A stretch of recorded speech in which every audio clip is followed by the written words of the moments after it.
perception that Uday mentioned, or the optimism that Ram has mentioned, I think this is an outcome of the fact that this generation of the 90s has matured. Half of this room is generation of the 90s, if I'm correct, you know.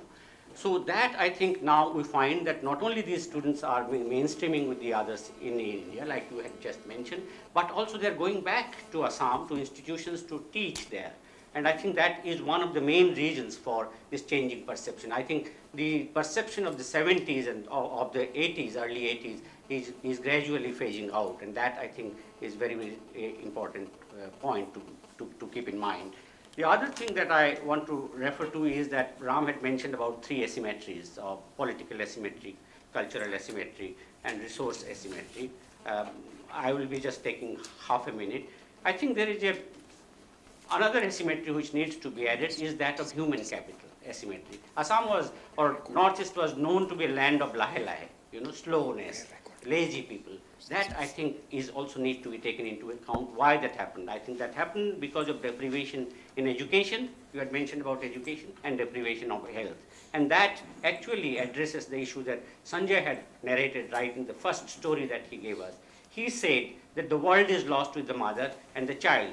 But I, as an economist, tend to see that that was a loss of future human capital, which raises the productivity of the region. That I think is interesting. And my last point mentions to your point about Bangladesh. I think I mentioned this yesterday in my concluding remarks at the session that I was chairing, is that when we look at growth or development, do we look at it as an inclusive growth which takes into account the immigrants as well?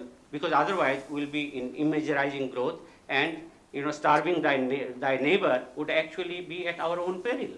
Thank you. Thank you. Sir. My name is I've spent the last 2.5 years in Manipur trying to promote the Battle of Imphal of 1944. Just have a couple of points. One refers to what Professor Van Schendel said. I've been reading in the newspapers recently. I'm very happy to see that what we call a very successful peace accord, the Mizo peace accord, the lessons learned from that are increasingly being looked at in Myanmar as well. We've seen reports of former officials of the MNF have started traveling to Myanmar to advise their ethnic nationalities on their own peace processes. So I'm glad what's happening in what happened in Mizoram and in Mizoram's process is starting to be studied and looked at a bit more seriously in Myanmar. A point on Professor Hazarika about peace accords. I'm actually all in defense of continuing and trying to keep talking. And even if you have failed accords, I think everyone always learns from every particular accord and incorporates it in the next round. I'll just give an example of Southeast Asia of Aceh, where from 1999 to 2002 you had the first peace process between the Achenese movement and the government of Indonesia. It failed, but a lot of lessons were learned. And when the tsunami hit Aceh in 2004, a new process started in 2005 that picked up from all the mistakes that were made, learned from it, and they managed to conclude a very successful agreement. A final point, sir, is to Professor Rangarajan, the Second World War.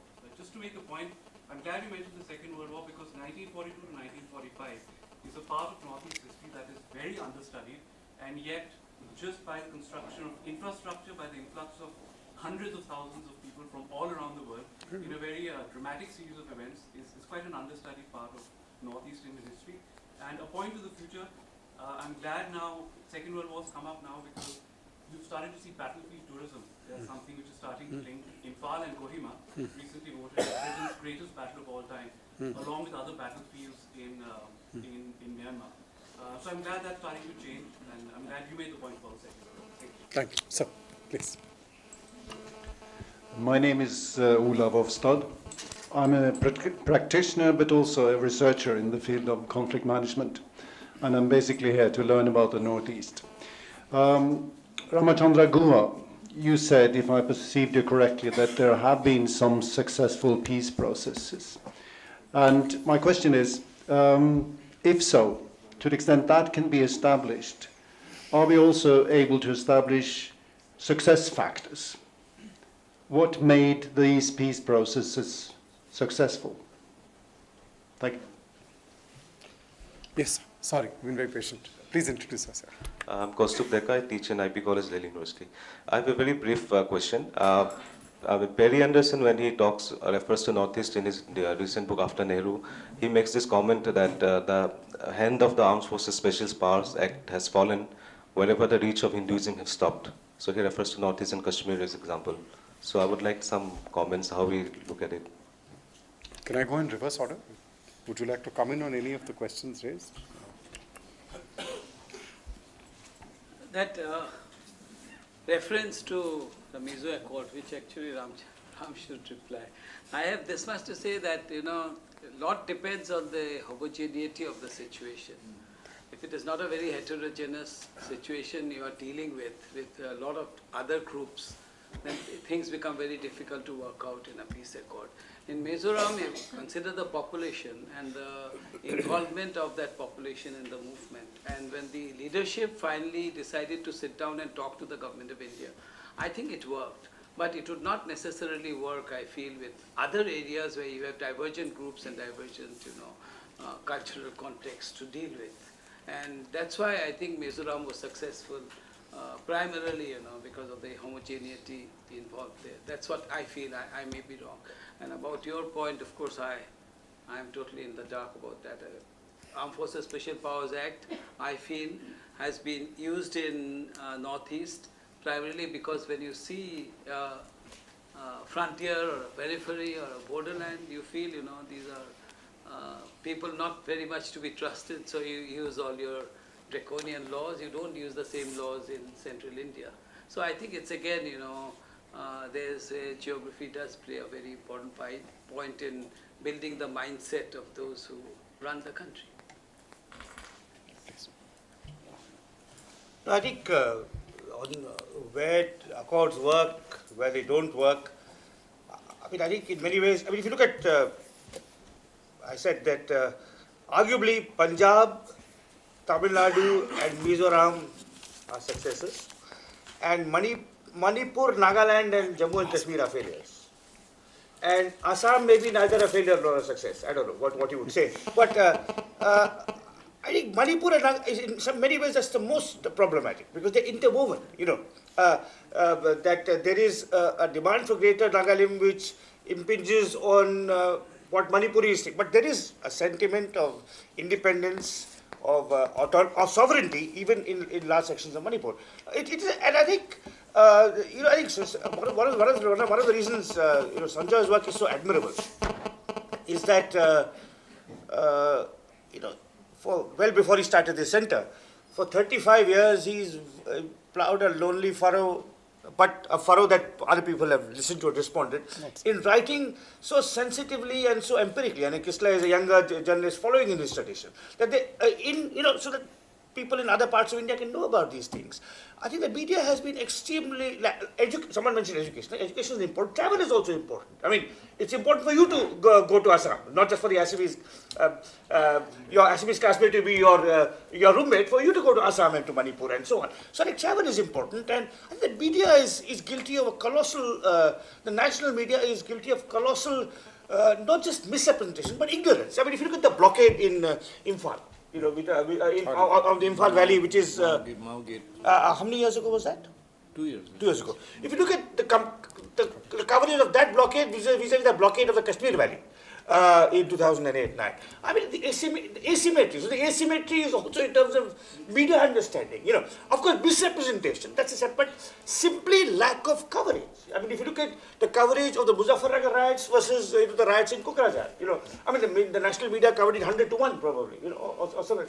So I think these are things, this is another asymmetry which comes out. I mean, education, coverage, understanding, knowledge, and that's why, again, I mean, I would like to, again underline my admiration not just for Sanjay personally, but for this center, because I think this is very important work in deepening understanding, deepening knowledge, deepening communication between people from different states. That you were able to get in here young young students who have maybe never visited the Northeast but have a. So I think these are very, and so that the diversity, the heterogeneity, which scholars like Udayan and William have spent so many years, educating us in the academy, can also go beyond the academy. So I just want to say at the end that it's what you're doing here is wonderful, and I hope all successive vice chancellors support you.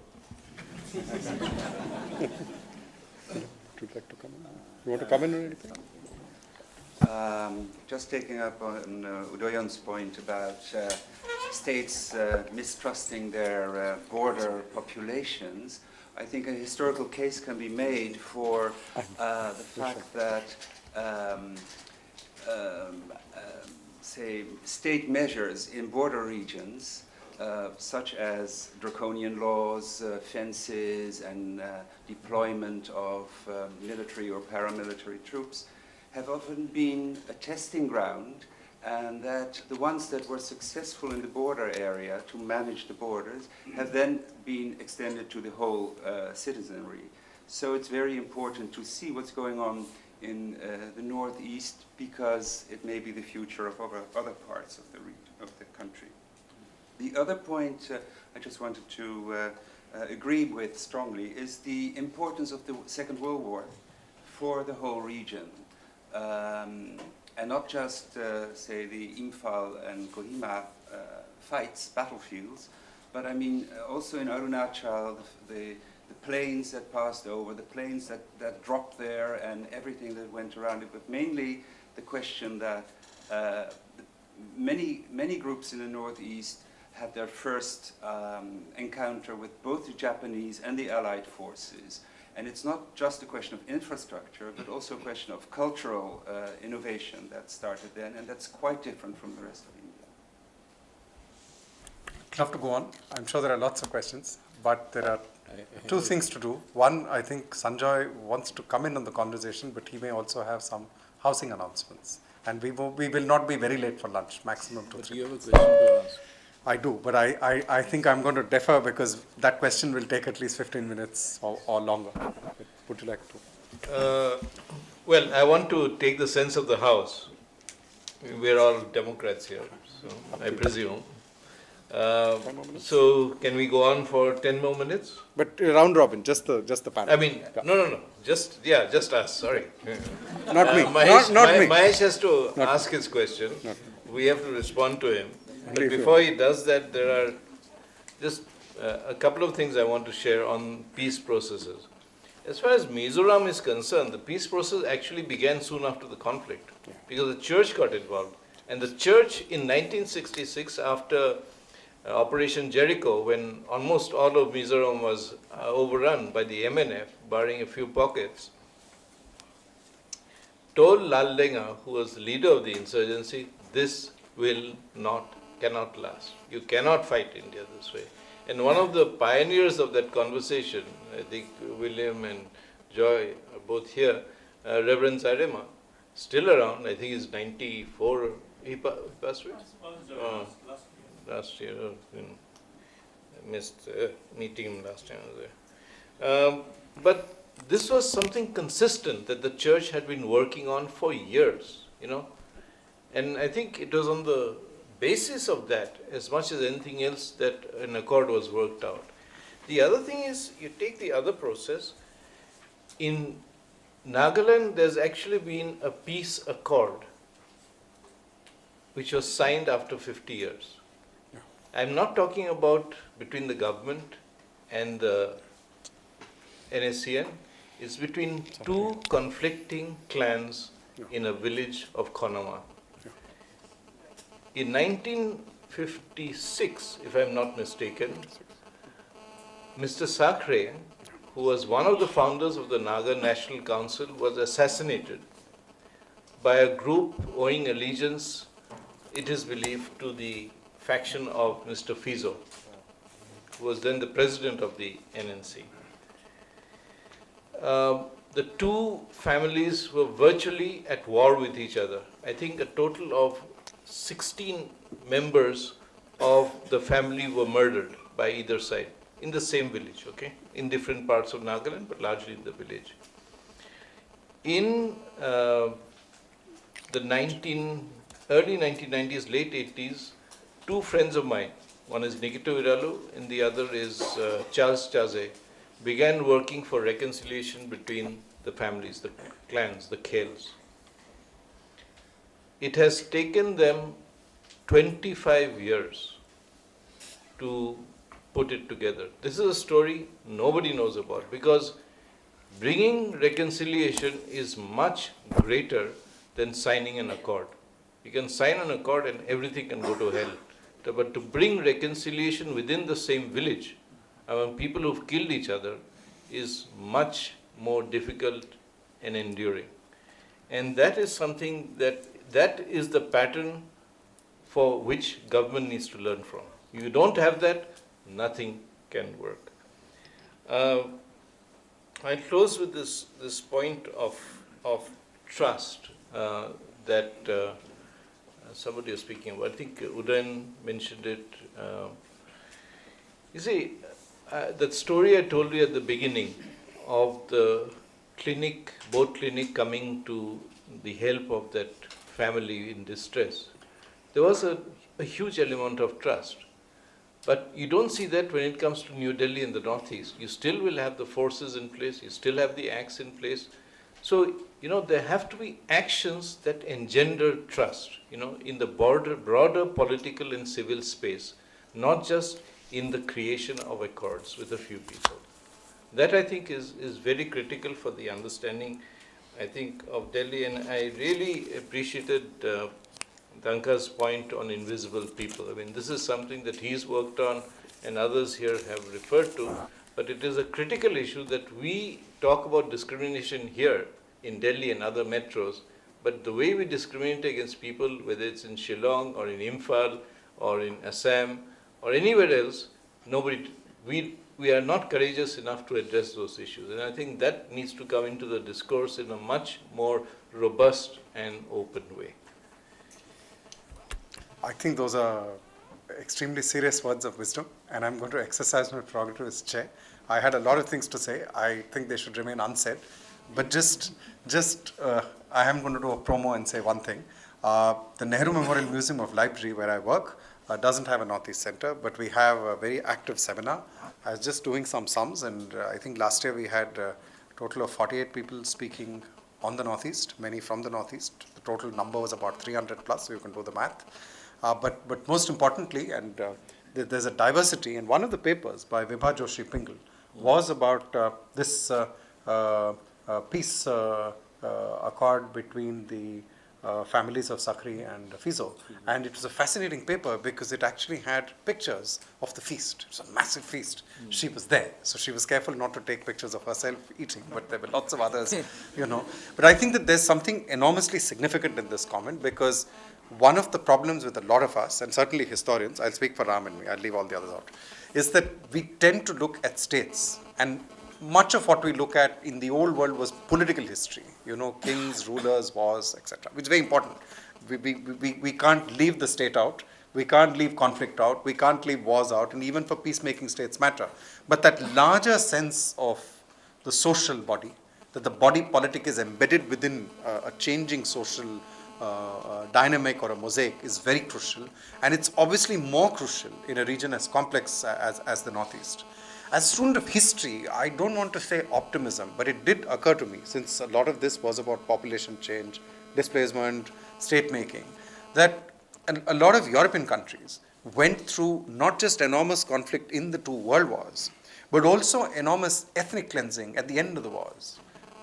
The successor states of the horrific Nazi German Empire, mercifully short-lived, for various reasons, displaced 20 million Germans peacefully, quote unquote, after the war. And Germany became more German, and through horrific acts during the Second World War, which nobody here needs to be reminded of. But one thinks of Hungary, Poland, this is, and France. So that process has been a part of state making. I think in the Indian case, post-partition, there was a conscious attempt to try and transcend that model of state making. Now, obviously, I can quote a very famous American justice who said that constitutions are but the length and shadows of men, we may add, and women. But obviously, the promise of the Constitution is not realized in the everyday. And I think there's no doubt about that. Very few people would say that life is carried on, even in Delhi, on the streets, in accordance with the constitution always. But I think that promise is a real one. Whether it can be realized, whether it will be realized, we don't know. And there is no doubt at all that this is a region where it is constantly being on trial. And it's a constant and continuing process. And I think we've had 3 very enriching engagements, and I want to thank all of you. Particularly, I want to apologize to those who raised their hands, particularly at the back, because I didn't catch you in time. But I'm sure we can continue informally over lunch. Thank you for this, and thank you for a wonderful seminar. And last word. I'd like first to call on everybody to give a big hand to the panelists, not me, but It's up to you.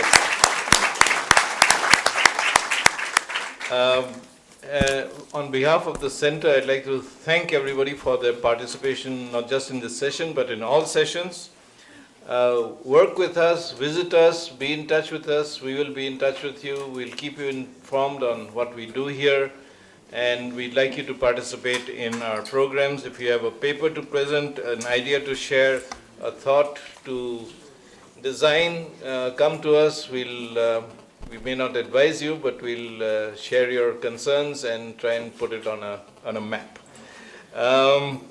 One of the things I did want to announce is that we are in the process, along with the Department of History here and about 20 other historians from across the region, in developing the first history paper, an introduction to the history of the northeastern region for central universities. This we are doing on our own without any support from anywhere else. Hopefully the ICHR will also support the last part of it.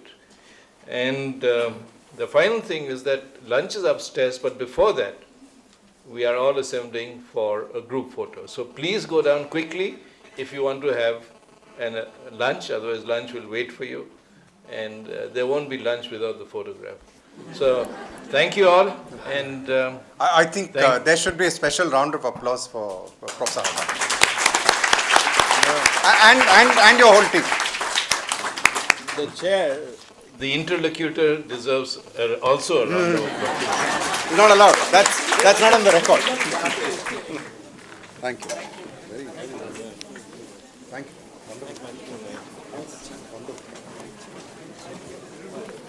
That was a good way to end a very compelling conversation.